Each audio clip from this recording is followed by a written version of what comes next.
ازيكم يا حبايب قلبي، عاملين ايه؟ اللهم صل وسلم وبارك على سيدنا محمد. النهارده بقى نتكلم عن اقوى وصفه طبيعيه لعلاج الاسهال عند البط او الفراخ او اي طير عندك.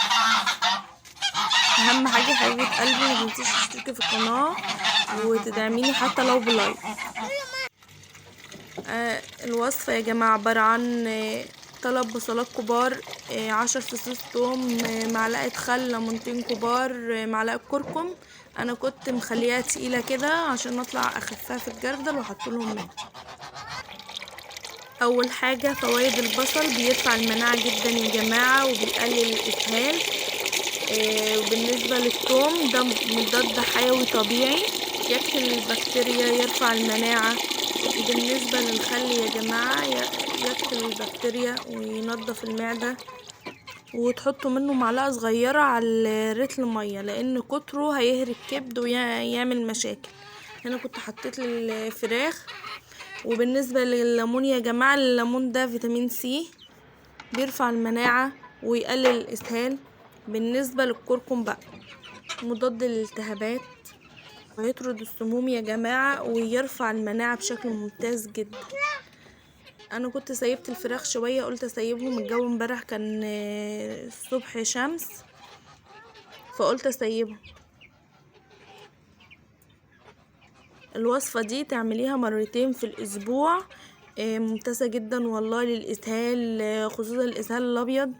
ولو ممكن تحطي الوصفة دي للفراخ البيضة بعد 15 يوم عادي مفيش مشكلة. وهنا كنت بحط للبط. الوصفة دي ممتازة جدا للبرد والاسهال وكل حاجة، خصوصا البرد اللي احنا فيه. هنا كنت سيبت الفراخ كلوا شوية، اول مرة يعني احط لهم اكل بيتي فكانوا حابينه واهم حاجة تكوني مدفية المكان، لان انت لو عملتي الوصفة دي والمكان ساقعة والدنيا مبلولة وغرقانة عندهم اكنك ما عملتيش حاجة. لازم تنشفي المكان كويس، تدفيهم كويس.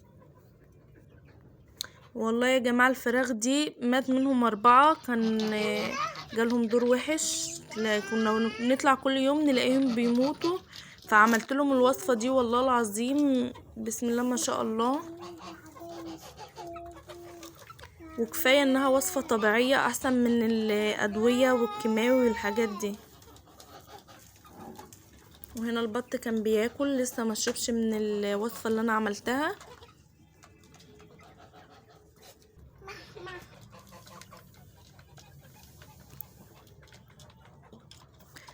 اهم حاجه يا جماعه ما تنسوش تجربوا الوصفه دي وتكتبوا لي في التعليقات عملت معاكم مفعول ولا لا. وما تنسوش تشتركوا في القناه وتدعموني حتى لو بلايك. وياريت يكون الفيديو عجبكم. مع السلامه.